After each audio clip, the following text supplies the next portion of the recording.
Welcome to Trust No One, the X-Files podcast, where some of my fellow agents and I discuss the episodes of the X-Files. Today we'll be talking about the third episode of the X-Files. It's called Squeeze, and it first aired on the 24th of September in 1993, which was 7 million years ago. I loved this episode. As my first question to you guys is about the actor who played Tooms, the super creepy monster, who is kind of human, but maybe not entirely genetically human. And the actor who played Tooms in an interview said that he based his acting choices on what Anthony Hopkins did in Silence of the Lambs. And I wondered what similarities do you see in those two actors' work? I'm going to go first because sadly, I'm going to admit this. I've never actually seen Silence of the Lambs. I was like 9 or 10 when it came out, and I know. Please don't judge me. My husband's looking at me across the dining room like, what? I know. And like, it was even filmed locally to where I live. That's I know. right. I'm sorry. Please don't kick me off the podcast. It's on my to-do list, I promise, but I'm going to tap out. Y'all can go ahead and speak your piece. So I noted down, like, they've both got like staring eyes, like quiet voice, and like, for example, when Tooms is like having the polygraph conducted on him or whatever, rarely blinking during those scenes, and when they're sort of attacking or whatever, the noises they're making are quite guttural, and also they're both cannibals. Well, of course, the liver obviously you've got to throw out the liver with the fava beans. Obviously there's that connection. I couldn't help myself. I know. I think the Anthony Hopkins is really good as an actor in embodying stillness in the characters that he's representing, and allowing the inner life of the characters. I mean, it's easy to stare, and you're staring. It's hard to read what it is that's going on inside your head as an audience member, someone who's watching an actor do that. They can superimpose onto the actor whatever they're thinking might be going on. But Anthony Hopkins somehow radiates that energy, right, of the inner life of the character. And maybe it's micro expressions, maybe it's just posture, maybe it's tilting of the head, maybe it's tone, the pacing of the lines, whatever he does, he seems to embody that. And I think the actor who played Tooms was trying to capture some of the same elements using the same techniques.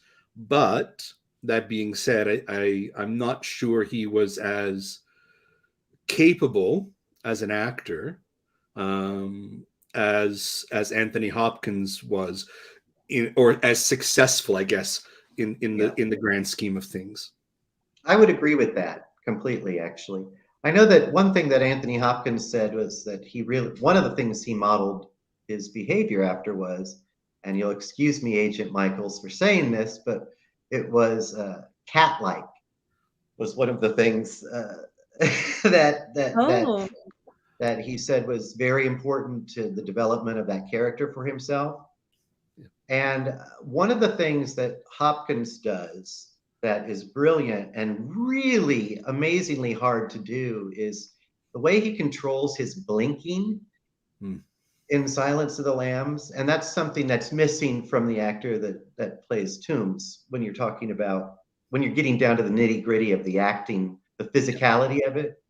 Anthony Hopkins in the first couple of scenes, especially, the slowness of the blinking is. Uh-oh. Are you there?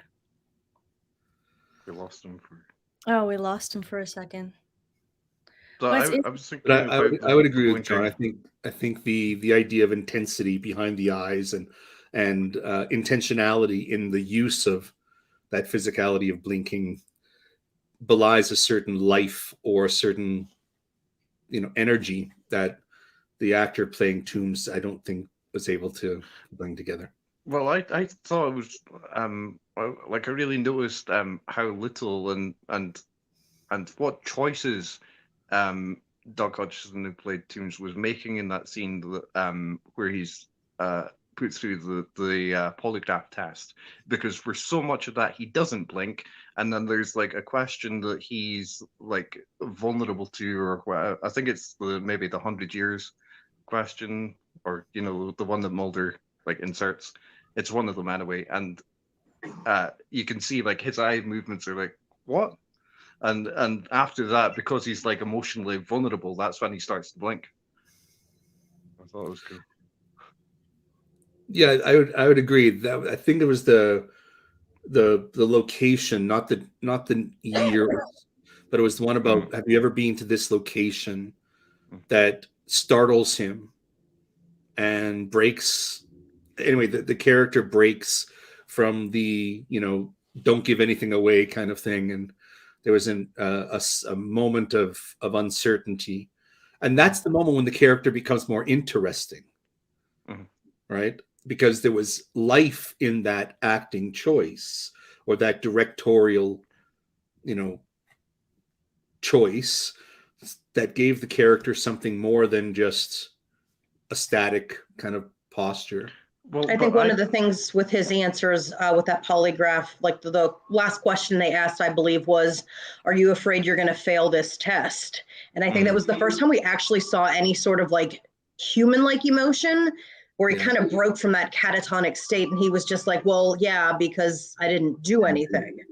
And that was, I don't know, kind of like a vulnerable human-like quality. Then that's the first time I felt you had seen that.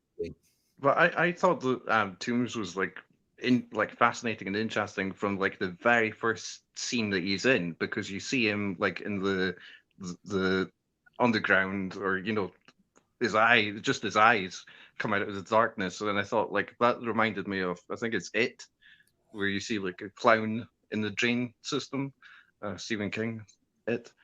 Yeah, because I was like, it sort of begs the question, like, how did he get there? And that's only the very first shot of him. Yeah, the creative direction, I guess, of establishing that first shot of his presence, right, being in the sewer. It's very reminiscent of It for sure, and establishes his creepiness and his. Hey, welcome back, John. Sorry. It's live, we understand.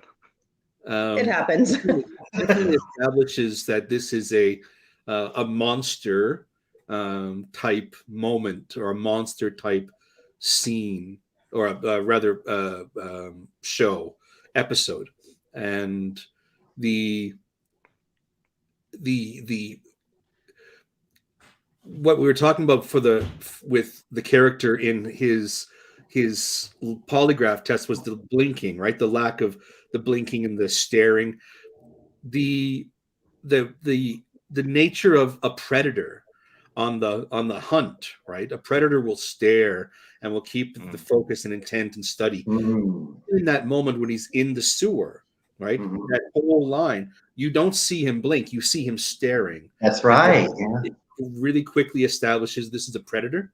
Yes, you're right. Yeah. And all that information gets communicated visually within 5 seconds. Yes. Yes. So it was successful in that scene. You didn't know what the guy was doing.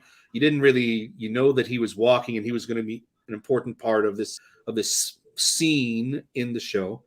But the real main character was the two eyes, and then what he became for the episode after that.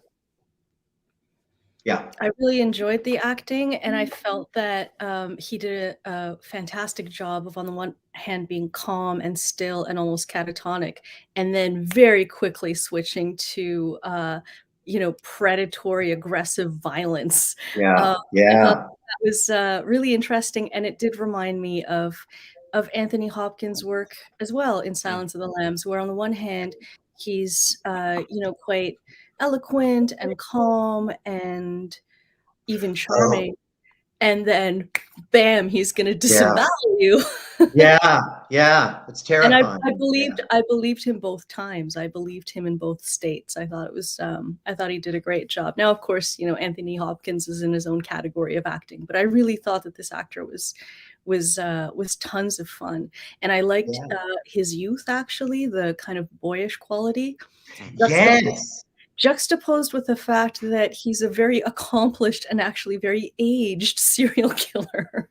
Yeah. No, I think that's a really interesting point, and I think that's very true because that disarms you as well. It's like, oh, this is just a young, sweet-faced, nice guy.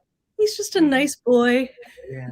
Just was climbing up in there to kill some rodents, I mean, Born in 1863, nothing to see here. Nothing to see. You're wrong. I don't think I'd ever noticed it before, but like rewatching the episode today, I noticed like you even see like when he's in the picture, you see he's just over 5 foot. Oh. yeah. Yeah. Yeah, he's small. Yeah. Yeah. Regarding like the stillness of the performance and stuff like that, it made me think of Leonard Nimoy when he was talking about like the Spock character and having seen another actor on stage and being so still in the performance, but then all of a sudden done something, and it makes that thing like huge, basically, because the stillness is also there.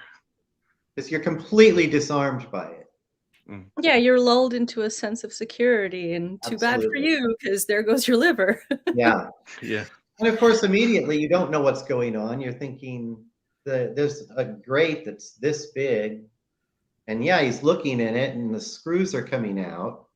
But so what? He can't do anything. He's not like he's going to get through there. But then you're thinking, wait a minute, how's his head in there? That was an interesting shot too, right? They could have done any number. They could have made any number of choices for how he gets into, right? Yeah. That would have made sense. But the suspense of seeing the screw unscrew itself, Yes, I loved it.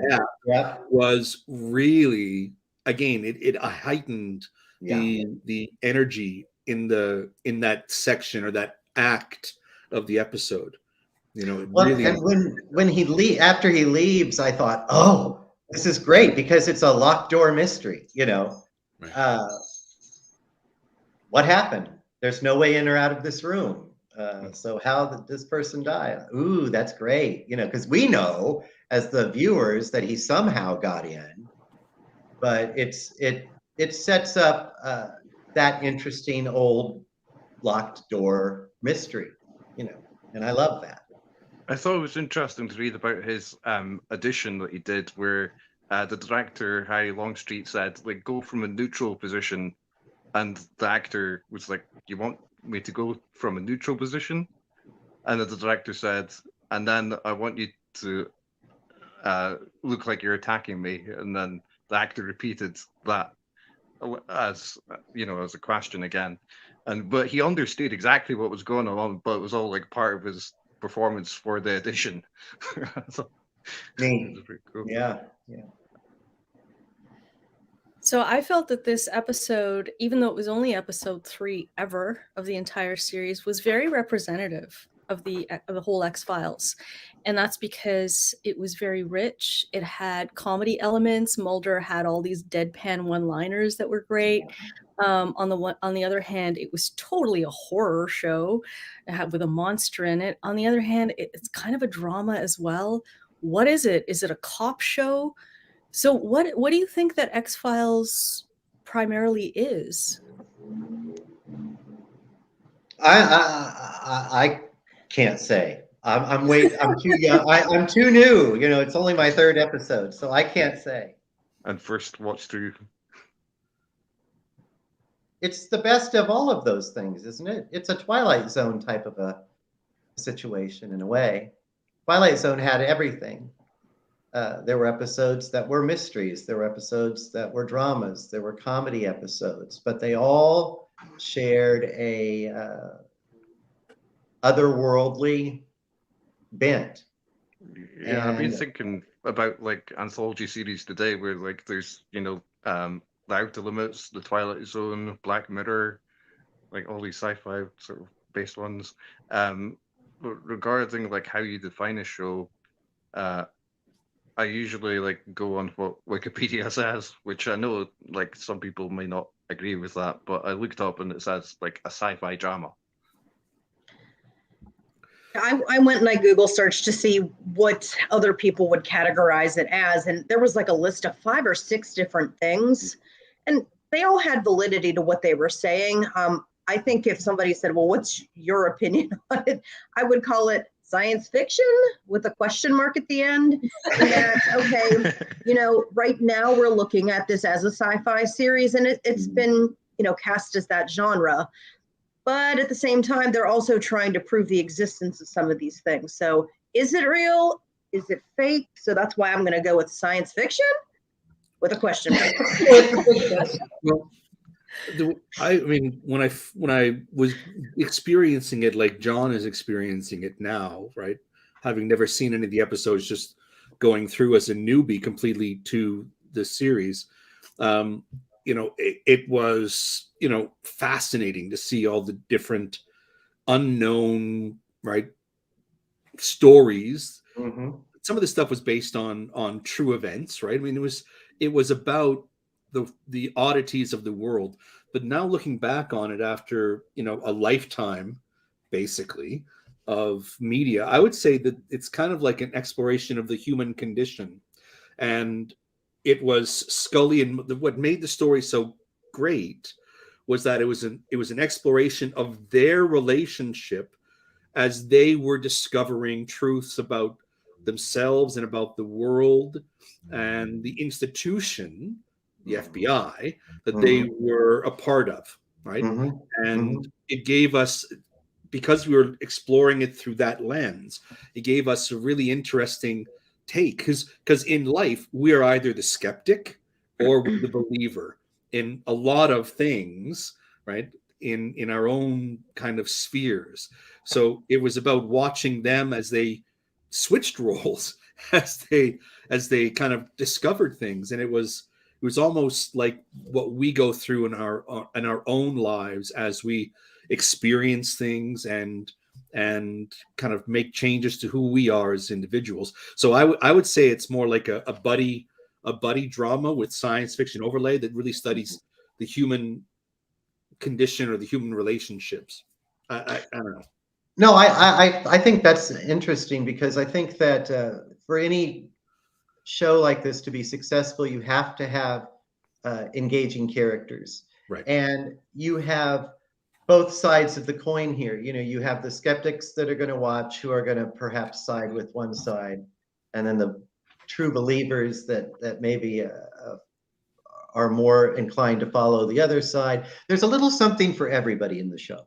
Right. And I think that's why it works so well. And because the fact that it is a cop show, it is a drama, it is science fiction, it is all of these things, there really is something for everyone in the show. And certainly has to be part of the reason why it became so successful. And I think even more so than you know currently. Oh, I'm sure that's true. I'm sure that's true. Yeah.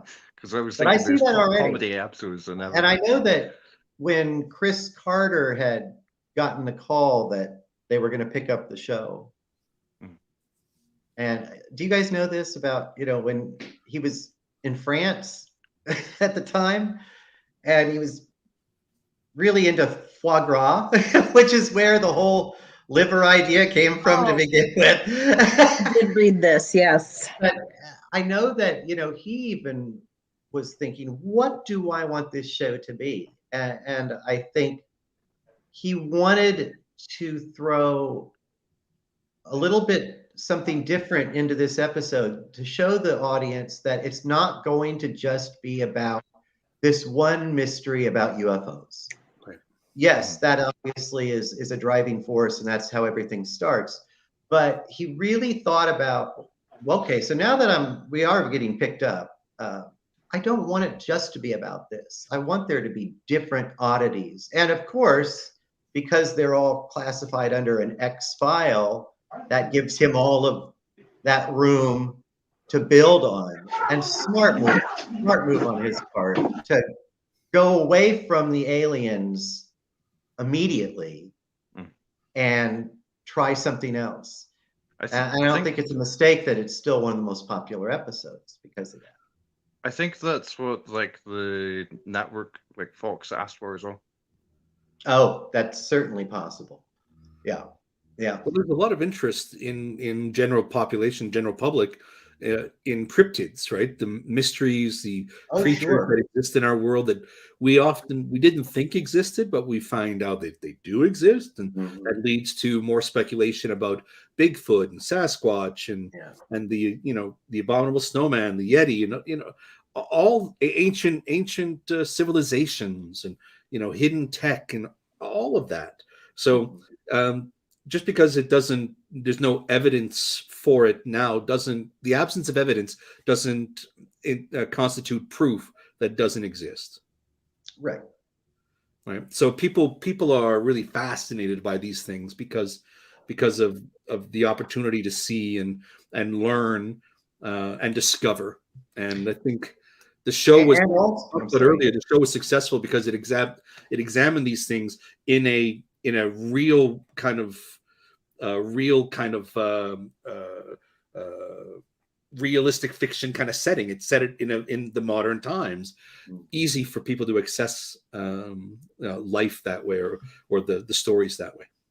Well, everybody loves a good mystery, and I just hope, and I'm obviously not gonna jump off into another tangent, but I hope it doesn't end up like Lost. Who, that actor who played Toombs was also in Lost. I don't know if anybody remembers that, but he was on for a season on Lost. But I hope it doesn't end up being some drawn out mystery that then never gets solved, or it gets solved in a really bad way. I hope it doesn't end up. No, you'll enjoy the series.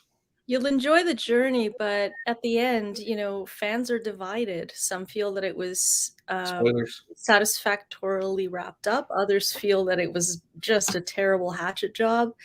And you'll have to let us know what you think, because, but I like what you were saying about how it was popular, because in fact, this episode is what put the X-Files on the map. This is when it got the fans and when people sat up and watched. And it's the first Monster of the Week installment, and people got really into it. So I was wondering personally for you guys, are you a fan of these one-off monster stories, or do you prefer the overarching, the government conspiracy themes? There are lots of themes. There's one that I really love. Even though I'm not personally religious, I'm fascinated by the theme of Scully wrestling with her faith. Those episodes knock me on my butt. They are so. It's funny. I already noticed.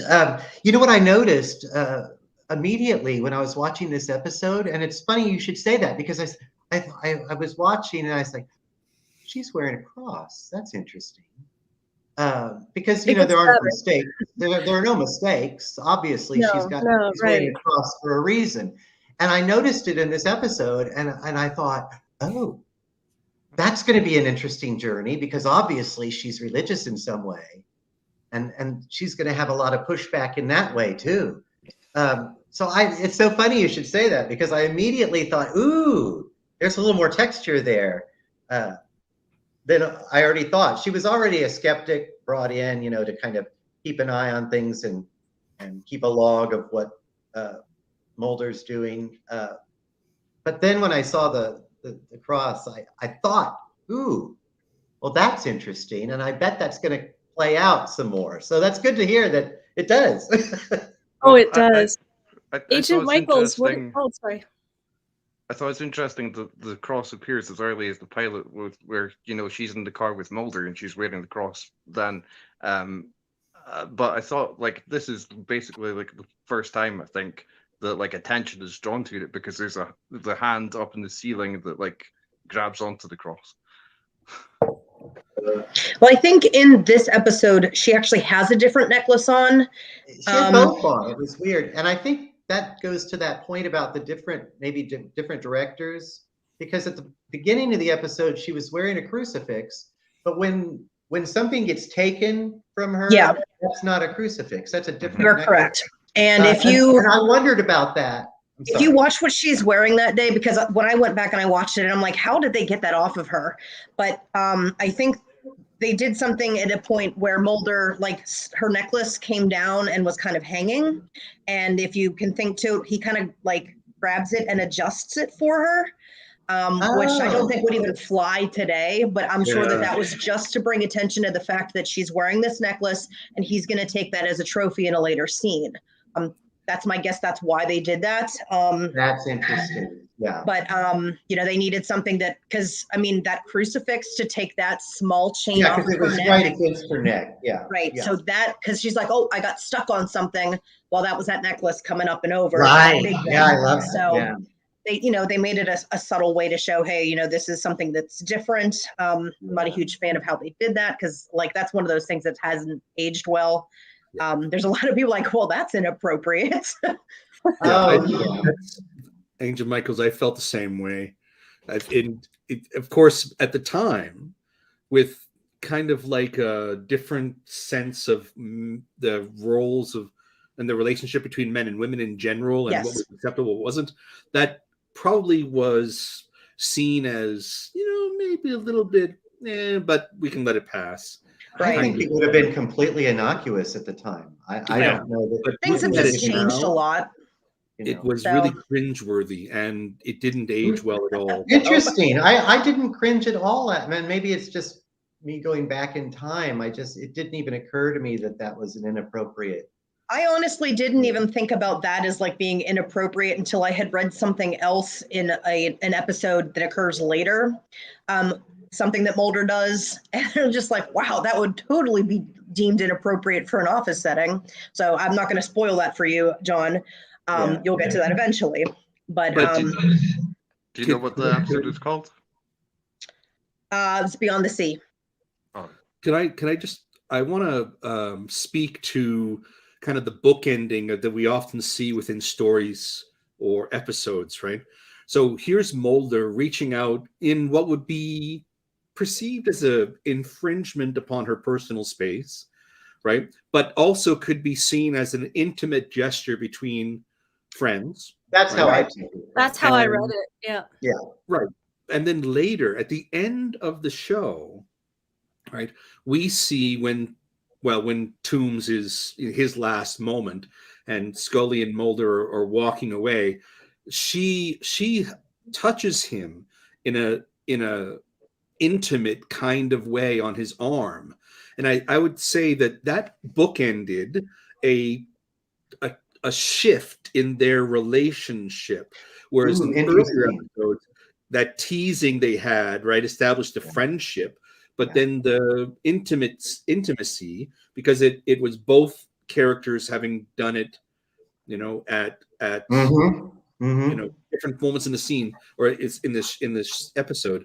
I think it just put the characters' relationship a little bit deeper, just because they didn't take a pass at it, or maybe they in the arrangement between or the negotiation between people, right? They kind of were accepting of those two gestures. I viewed the episode sort of I was thinking about the subtexts in the episodes and how like the first scene where you see Scully, she's having dinner with a man, and how like later in episodes he like basically loses his cool and she's like getting getting flustered with him and calls Mulder and thinking about it like in a relationship sort of way and how shippers might think of it. I thought it was interesting. I thought it was interesting how she was so, and I know this is one of the questions, Agent Lisa, that you had on your list. I thought it was really interesting how she came to his defense, because she's not convinced, although I think that she would be, but she's not completely convinced that he's got, a full deck that he's playing with. But she gets really upset with how the teasing and how he's been made fun of. And maybe that's because she says, hey, wait a minute, I probably would have felt the same way, but I see that he's somebody that, first of all, really, really cares. He's not a nut.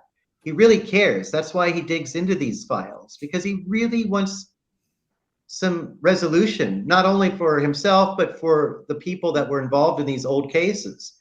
And she sees that instantly, I think. I didn't know what that was, and that scared me half to death. Is that a child or a husband? That's a child who loves hitting me on the head. And he's gone to find another object. I'm just glad it's not my own children, my cats. Yeah. But Agent Lisa, come back to was anybody else surprised, though, that she was that and maybe that's why they made the Donald Logue character, which, by the way, was really weird to see him that young. The actor playing. You know what? He did such a good job playing such an obvious jerk. Yeah, I loved it. That I think this is why I love the character of Scully and Gillian Anderson's complex and nuanced portrayal of her. Is that, yeah, on the one hand, she can think that Mulder is completely nutty, but she will not abide if somebody is a bully or mocking or fighting dirty or saying low things. She will stand up for people. So, it's complicated. Like, on the one hand, why is she loyal to Mulder? She gives him a hard time, and she thinks he's going off on wild goose chases sometimes. But she's got some standards and she's got some very strong opinions, and she's not afraid. She's not afraid. She's not afraid. She's not afraid of what this will do to her career.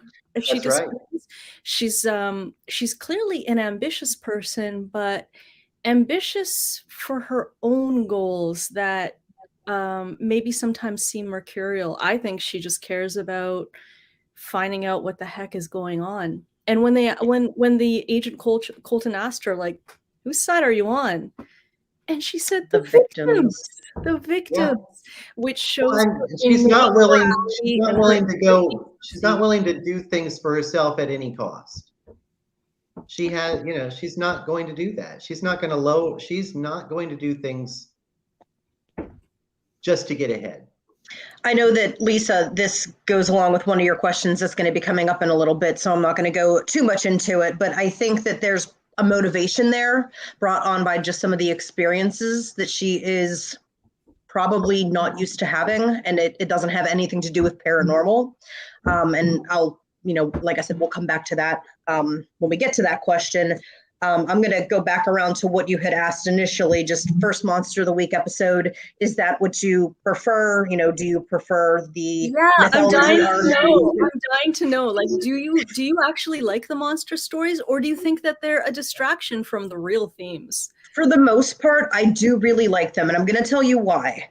They're interesting, for one. And then the other part of that is, if you can't full on watch every week, because again, the way we consume media today is very, very different than we did 25 years ago. I was in high school. I had a job. Sometimes I was a band geek, so you had to be at the football games. So you couldn't always watch when it was on TV. You couldn't DVR it. You couldn't buy the DVDs. So you had to wait. And if you missed 2 or 3 weeks worth of episodes that were mythology, you had no idea what was going on. None. And I remember becoming very, very frustrated in about season 4 or season 5, because at that point, I think I was in high school. And I was missing these episodes, and I kind of fell off the wagon there because I had no clue what was going on, and I couldn't immediately just, bring it up on Netflix because that didn't exist. So I really enjoyed it that you had those standalone Monster of the Week episodes because, one, they were always so unique and so creative, and you didn't have to be all in to enjoy them. If you were just jumping in to say, hey, what's this? It was like, all right, this is pretty cool. It was different. It usually wasn't always the same thing. And again, I don't dislike the mythology because it's the series, but I'm going to go Monster of the Week if I can pick every single time. Very few exceptions. I liked the blending of the two. Yes. Because it allowed the show not to fall into a stale story. It became the journey of the characters became more interesting when the experiences that they had were more varied. So I really enjoyed the variety because there was always that backstory element of the FBI and, the big brother kind of paying attention and manipulating them. And there was still that component of most of the episodes. So it kept the overall kind of universe of the series engaged. Yeah, it was always fresh. It didn't typically get boring. And I don't know if it was writing styles and different writers. I know that this episode was the first episode that Glenn Morgan and James Wong wrote for the series. And I know that a lot of those episodes are fan favorites. And they kind of went, into a different lane with the way that they would often write some of their things. But yeah, I can definitely understand for longevity's sake, you can't do a Monster of the Week for every episode for 24 or 25 episodes a season.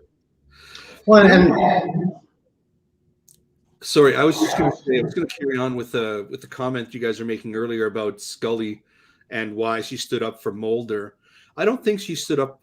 So I do think that it was a matter of loyalty and, they were developing a friendship and there was a little bit of that kind of thing.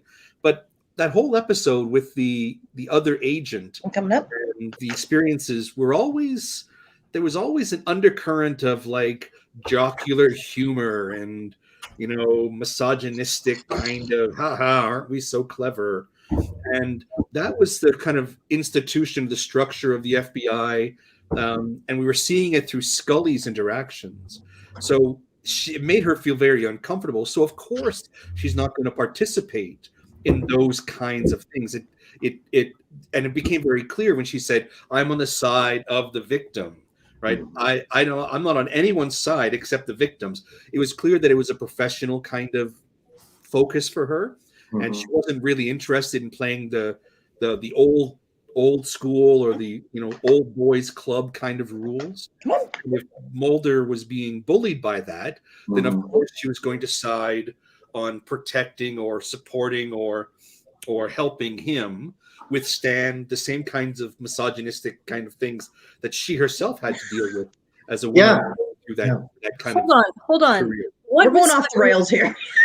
What misogynistic thing? Honey, please stop hitting mommy in the head. I think when I was watching it, I thought she was treated with quite a bit of respect. They brought her on the case. They wanted her professional opinion. So at what point did you feel she was being disrespected?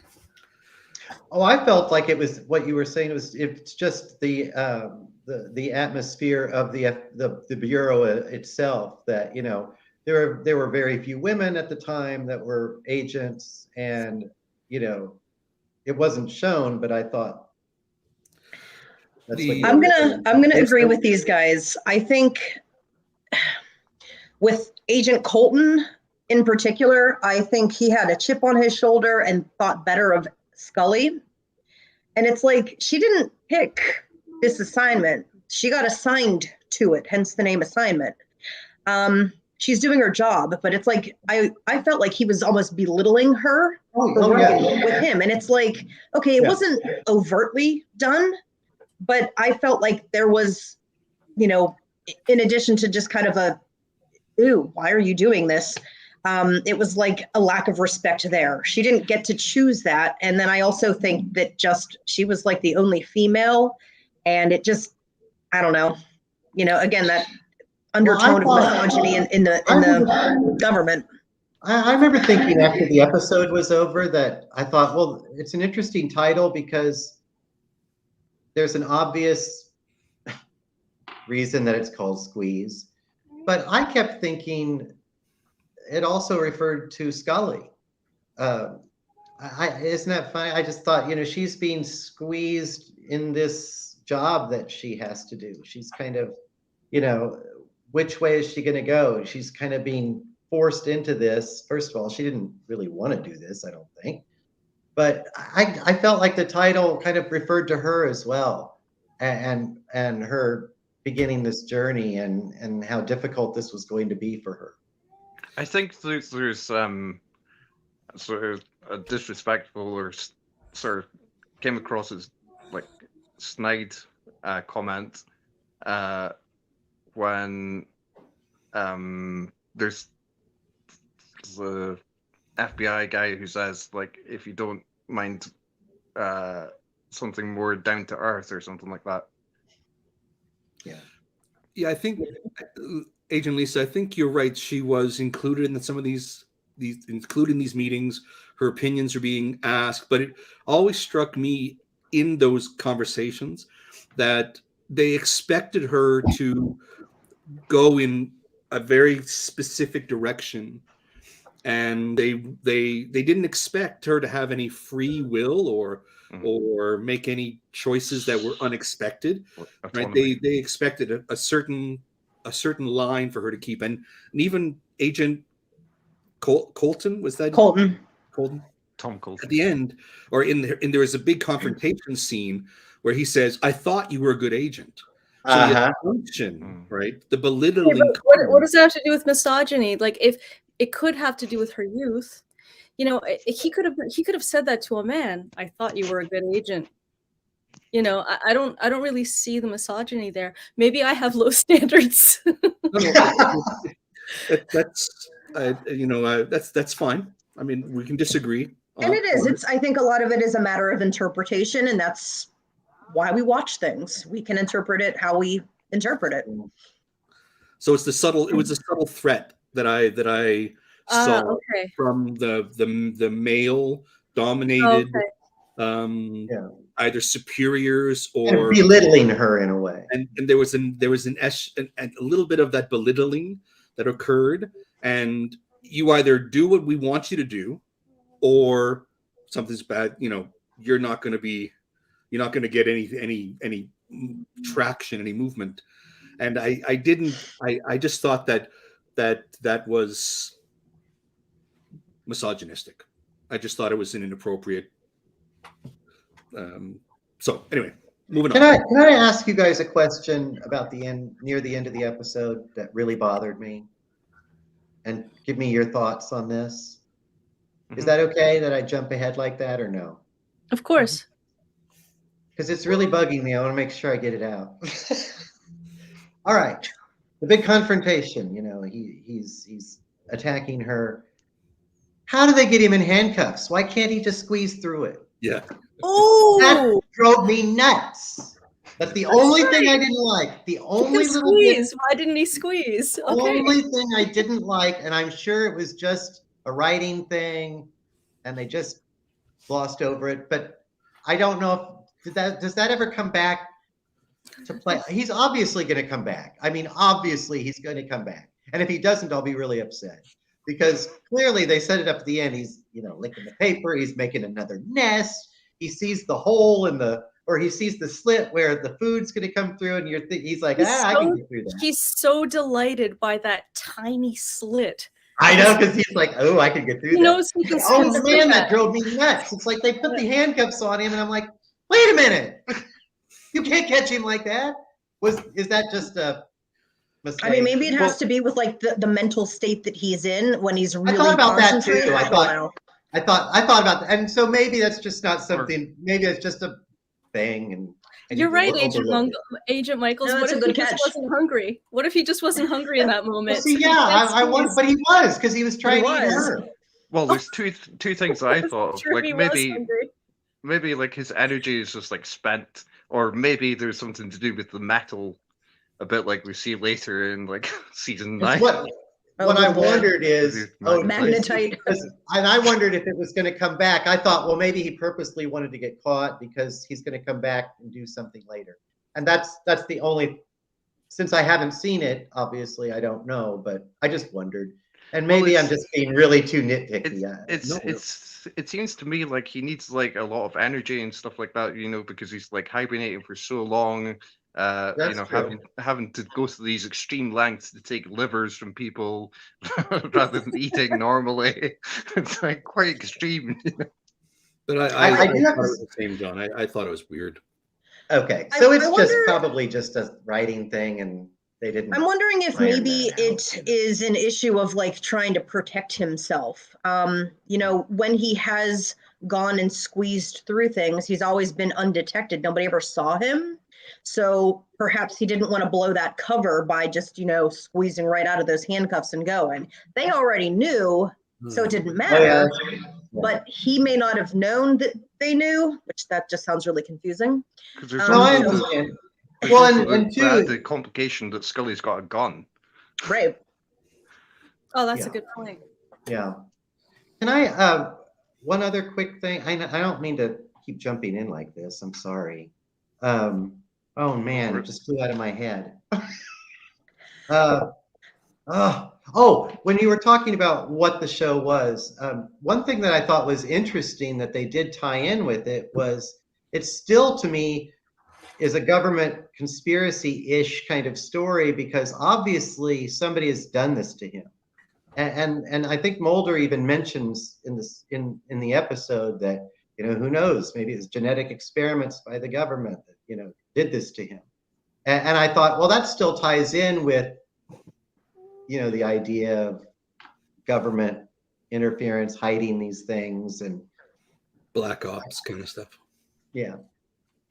So, regarding that, the question about which sort of episodes you like and stuff like that, I wrote down, I want to believe that the variety of episodes was one of the show's strengths. If it was to pick one, though, it would probably be the so-called mythology episodes for like the big revelations, like personal stakes, and it seems like the family members of Mulder and Scully are more involved. Ooh, I don't know what that means, but I'm interested. I think the whole point, right, of having that buddy drama and seeing the characters grow and change ties into that, right? We love the moments when the character who's the skeptic has a moment of epiphany where she has to combine or merge a reality of her world with her and reconcile it with her faith and her skepticism. And it's almost like a crucible. She comes out stronger having combined all those elements. And the same thing with Mulder, his unbridled faith in, you know, which interesting because his faith in that there are creatures who live, you know, beyond human existence, and him coming to, it's almost like he's Mulder as a character is not really good at human interaction.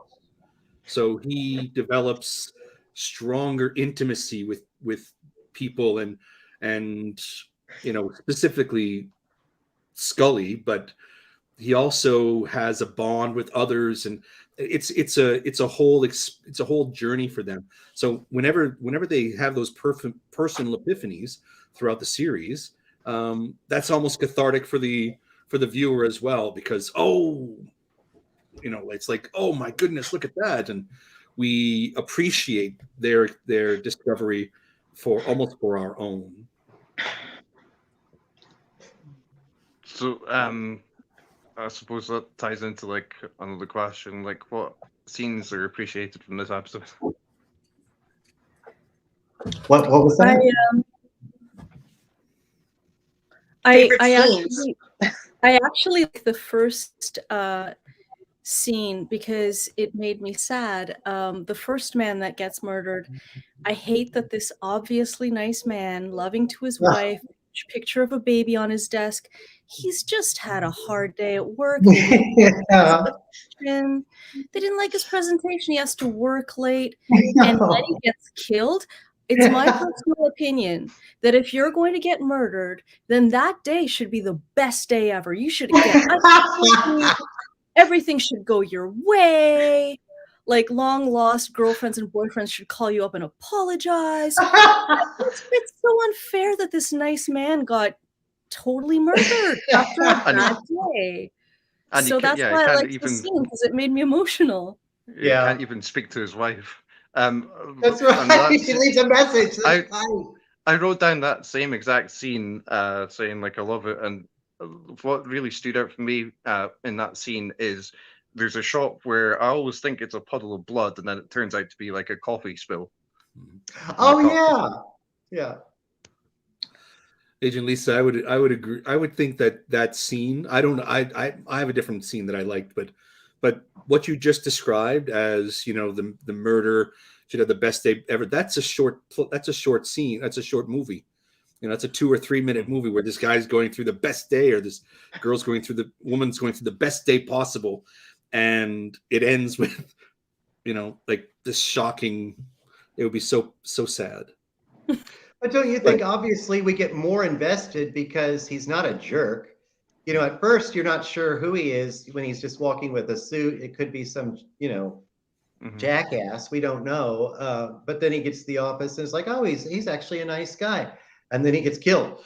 And those visual elements are what tells us that, right? Those little details that pull on the heartstrings, right? That are necessary to fill out that character's. Because you're immediately invested then. It's like, oh, he was a nice guy. What happened? If he had been a jerk, we may not have been as invested right there at the beginning. The scene that I liked the best was when they discovered Toombs's hibernation hole. The nest. And Mulder had just put his hand on the fluid. She says, I think that's bile. And he says something like, how can I get rid of this while maintaining my cool exterior? Yeah. I love that. I laughed my head off. I'm like, oh, I love it. That's so funny. Because he is so dry. He's just so dry. And I just thought that was hilarious. And that was one of the things that I liked, that dry humor. When Mulder came on the scene towards the beginning of the investigation, and it just kind of, brought back full circle with the bullying that he gets from other agents. Yeah. And just his complete nonchalant response of, I don't give a shit, when the guy's like, oh, you think this is the work of the little green men? And he goes, gray men. Gray, actually. And then just, goes to spout off all these detail about little gray men. And those guys are like, what? And it's just the attitude of, I really don't care. It's almost like Scully cares more that they treat him this way than he does. Mm-hmm. He's just like, yeah. He's used to it. Yeah. He's used to it. That's why he's in the basement. Yep. And, around them anyway. He's like, you can go ahead and make fun of me. I'm going to go ahead and just dish it right back to you. Whatever. I love it. One moment that sort of stood out to me regarding how little Mulder cares was when she's trying to do a stakeout, and he speaks with her, and he's just so casually like seeds, or he offers the sunflower seeds. I thought that's a really nice touch. It's such a small moment, but it shows like the way that he delivered that line. I think just to me, just like showed that he really didn't care. Yeah. But I also noted down, like, I really like the scene with Frank Briggs, the detective guy. Which was in the wheelchair, and I was like, I wonder how he got in the wheelchair. I don't think it's established that it was to do with Toombs, but I wasn't sure. Yeah. And I love it at the end. His relief that the monster has been caught. Mm, You know, yeah, he gets yeah. very choked up. Yeah. Really good job by that character actor who I don't recall ever seeing before. And I've seen a lot of TV and movies, but I don't know who, and I didn't look him up. I've been trying not to look up too much detail because I'm afraid I might spoil something for myself. But I really liked that character, and I loved Mm. his moment that they gave him at the end where he gets so choked up, seeing that he was caught. Can I draw a parallel between two characters, rather not a parallel, a comparison between the two characters? So actors who are playing bit roles, I think what makes the bit role successful is when the actor is not doing any more than the character requires. Whether that's, he's not trying to imbue the character with more depth than is necessary, and he's not overreacting in scenes, right? Because that's not how real people act, right? He's not trying to steal focus. So this character, the old police officer, the detective, he did a really great job of embodying his character and giving it life because he focused on the emotion. Yeah. While the guy who played Colton, I didn't think was a very good actor for that particular character. I because agree. He did more than necessary, but because the character only required a certain amount of depth, he tried to give it more than was necessary. So he came off in most of the scenes that he was in as very much bigger and kind of overdone. I And agree. I felt the he, very first scene with the dinner or the yeah, lunch. I felt he overacted in almost all of his scenes. And I understand it's, you're trying to portray a persona, but it was a little too much. Interesting. Yeah.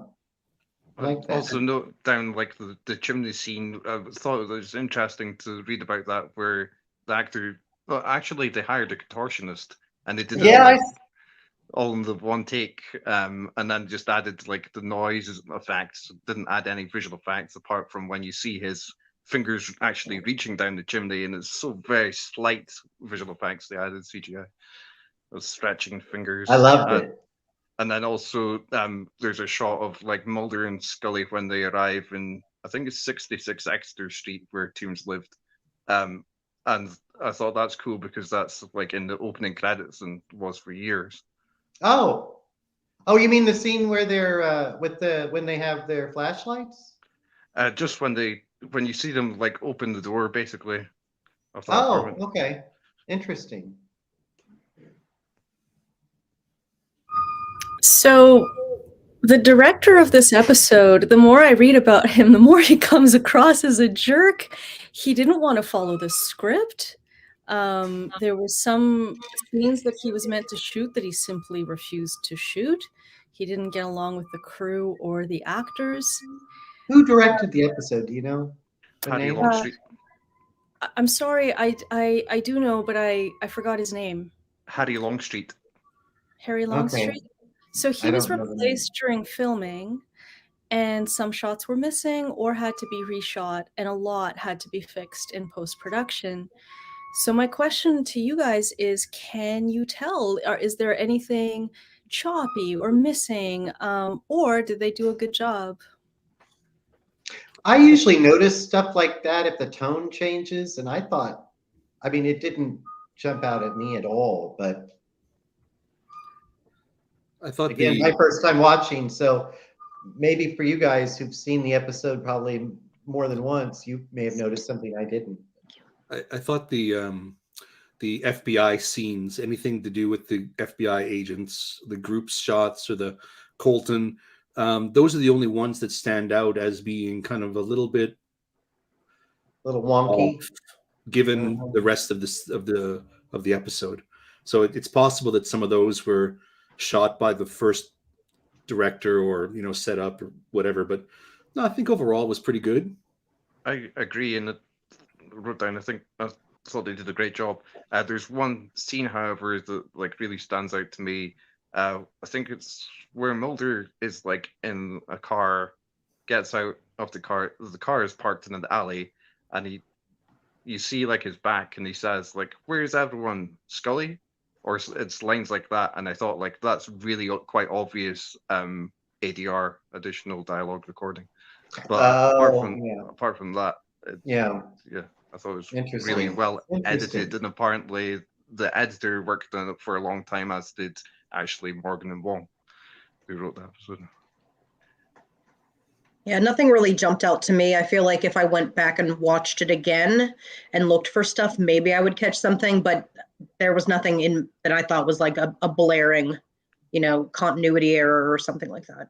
I thought it was interesting. I came across a quote from Glenn Morgan that was saying, like so much of the changes were because Doc Hutchison could make so many choices in how he portrayed Toomes. That's like a big part, apparently, of why they did the reshoots and spent so long on the editing. I think there are a couple of shots or scenes, when Mulder is going into and he gets blocked by Colton, and that shot was very narrow. It was very close, right? Over Colton's shoulder almost. And when Mulder tries to get past, he puts his hand out. And I thought that was an awkward image, given and seemed almost like maybe they cropped it forward. Yeah, it was almost like too tight. Yeah, and maybe else, they had to for some reason. Everything else seemed to be shot fairly well, but there were these moments, like I said, with the FBI. Anything to do with the FBI that seemed a little bit out of place, and I didn't like. And maybe this was also one of the scenes that were mishandled. But when Colton yells at Scully and says, "No, let me call Mulder and tell him this," that seemed really odd for the character.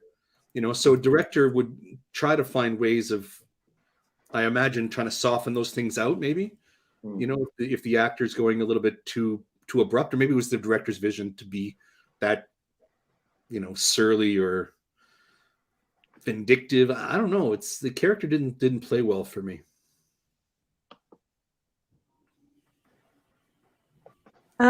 So we're coming to a part of the podcast that I am so excited about. I've been chomping at the bit for this for weeks. I thought I would be a good researcher. I am garbage compared to Agent Michaels. Agent Michaels digs up facts like nobody. And so apparently she's done some digging on this episode. Ooh. Having to do with question number 7, which is, my question is, look, since Scully was a main character, we knew she wouldn't get killed off. But what made the scene where Toomes tried to attack her so scary? Because it was pretty scary. So, Agent Michaels, what facts did you dig up about this?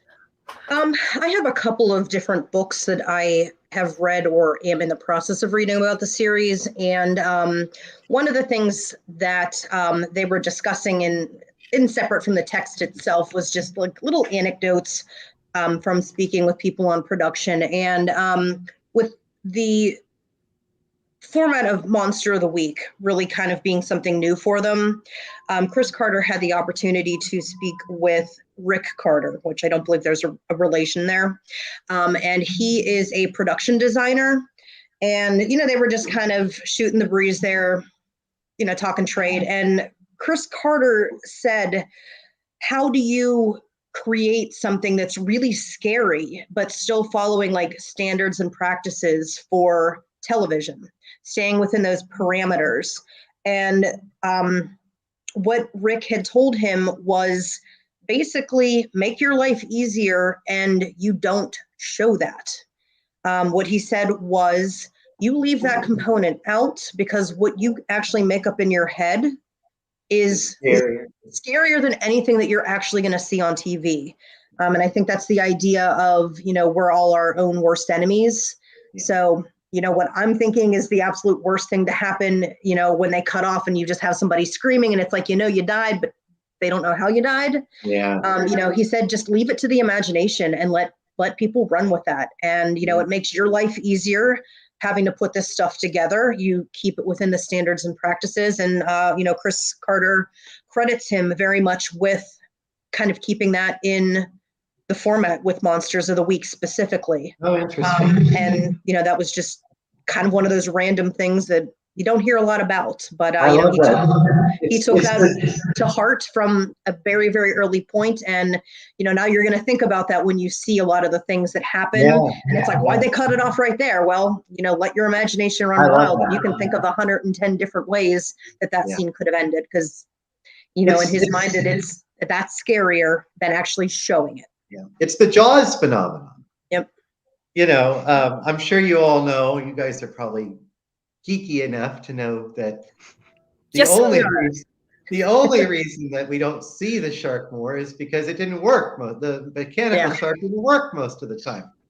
The movie would not have worked. The movie would not have gone anywhere. It would not have been nearly as terrifying if we had seen the shark the whole time. You know, instead, all you get is the and, you know, and your imagination takes over. Yep. And so, yeah, that's a great point. That was really smart of him to, especially in light of standards and practices. What a great thing for him to learn that early. And I'm sure in terms of production costs, that, you know, my gosh, 3 or 4 episodes in, I'm sure that was a lifesaver in like, we don't have to pull this off. You know, it's like, all right, cut. And, you know, you make up your own ending. Yeah, that's great. It worked. It totally worked. I think it did anyway. I don't know. I feel there's a part of me that even though everything you guys are saying is so true about human psychology, if we don't see it, it's scarier. But part of me feels a little cheated that we didn't get to see Toombs commit the murders, because I thought, okay, if he can squeeze, perhaps he murders people like a boa constrictor and he squeezes them to death. I want to see that. Well, but see, there you go. I wouldn't even have thought of that. But see, that's in your head, so that's cool. Right. That's what lives in my head. I think you basically like see how he's just about to kill Scully and using his hand like that and straight through her stomach sort of thing. It looks like he's going to do because like, yeah, if you know, because it looks so much like he's about to kill her that way. Surely, like if he was if his what do you call it, the MO was a different way, I'm sure like you'd start to see, you know, him change at that point, and you know, which you don't see. But regarding like production and stuff like that, I've always thought that it's interesting, like how sort of different what was actually going on behind the scenes was from what you actually see on screen. Like I was thinking, for example, like the cigarette smoking man, the actor doesn't smoke cigarettes, only horrible cigarettes. And in this episode, the guy playing Toombs, who's, you know, taking livers and a cannibal, is actually vegetarian. Or was it that time? I really liked the take on that scene because it established Scully as a badass. Yeah, that's true. They didn't make her the damsel in distress, which you know would have being saved by the male partner. She fought, and she fought hard in that scene. When he got her by surprise, she kicked, and she was really showing her the character was given an opportunity to show strength. And yes, there was maybe a size difference, or she was fighting against a man, whatever, but she didn't stop fighting, and that gave us a real good sense of her as the character. And my guess is that at that time, what was it, 93? Yeah. We didn't see a lot of that on television, and I'm sure that had to have lended itself to a lot of the fans gravitating towards it, because here is a strong woman character that we don't see often, especially in '93 on television. You know, she has her own ideas. She sticks up for herself. She can stick up for other people. She doesn't need you, you know, to tell her anything. And, well, and the part that I appreciated the most was after Mulder came in and basically was able to pry, you know, Toombs off. She didn't cower on the ground. She got up and got back into the fight. oh yeah, yeah, Chained him up. yeah, and I'm sure that was not. I mean, that had to have been part of the reason for the success, because you had this strong female lead. Because it showed that kind of a strong female, successful woman in a male dominated field, being just as capable, just as strong, just as, you know, and that was novel. Yeah. You know, Yeah. just after, you know, the 80s where everything was a little bit different. Yeah. For me, I noted down like what you're saying basically, because Scully can like clearly handle herself, and she is more than capable. To me, that scene doesn't play sort of as much as scary, but like sort of more action packed or Suspense. Suspenseful. climactic. Yeah. That's interesting. So you feel she could have taken care of Toombs on her own, just with her own tenacity and her own badassery. She would have been fine.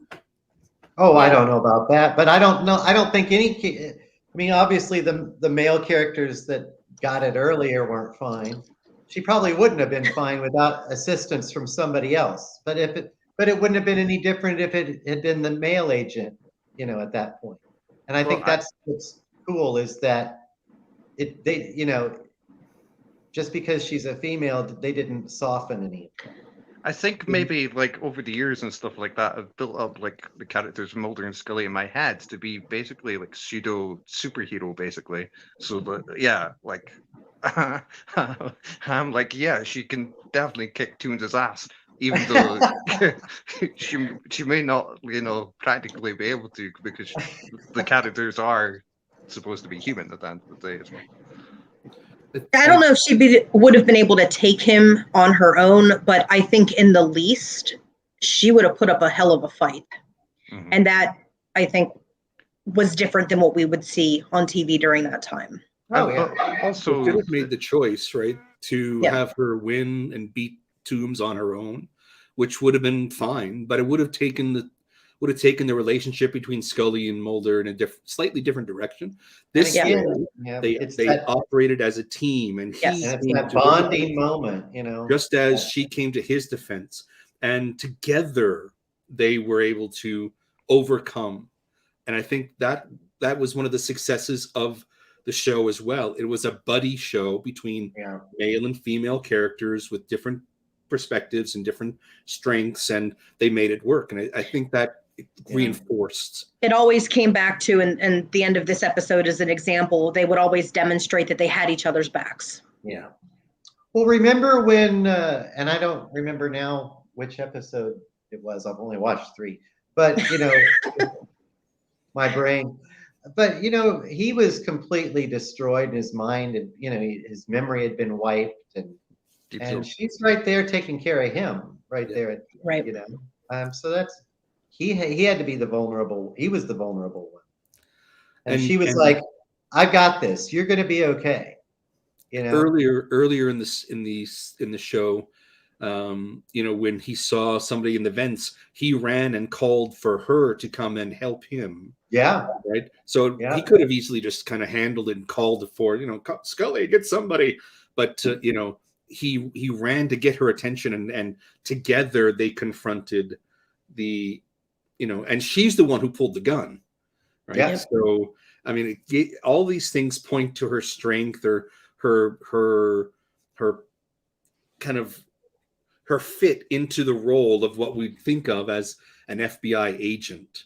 And it just reinforces that whole professionalism, and then the choices of them being together for these accounts or for helping each other, protecting each other, whatever the case is, just reinforces that dynamic, which is really unique for TV at the time. And as you said, as we've said in previous episodes too, it just kind of reconnected or maintained that strong connection with the audience, because that's what people wanted to see. People, men at the time were moving more towards a broader view of what relationships, between the genders could be like, and it was important to see that represented on TV.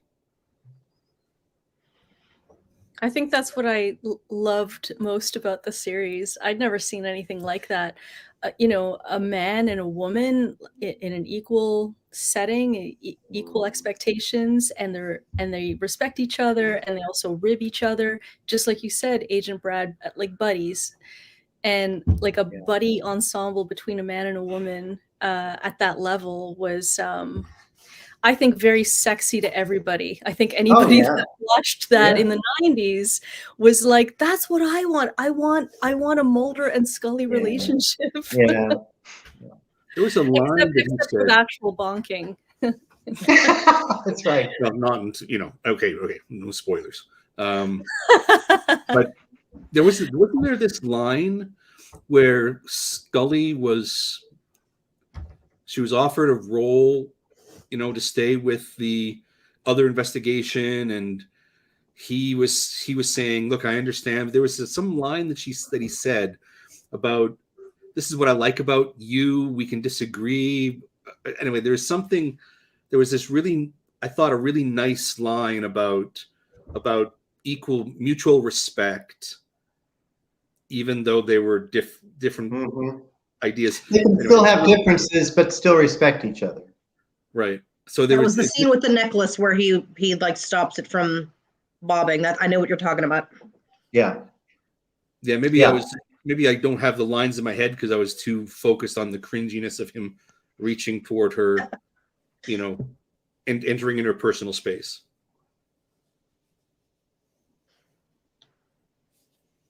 Oh, that's a conversation killer right there. Where do we go from here? Well, let's see. Agent Michaels. Were there any more cool things that you? No, I didn't want to take up too much time, so I just found one, and that's what I went with. So. Oh my God, we could fill up an entire episode with your fun facts. I can't wait for the next podcast. I'll try to not disappoint. Oh man, I don't think you can. Pressure. The pressure's on. Oh, don't challenge me. All right. Big breaths. Big breaths. I want to say thanks to the panelists for joining this discussion. We hope you've enjoyed this episode. Please let us know in the comment section what you thought about this episode. And hey, remember to like and subscribe to the video, and we'll see you next time. The truth is out there.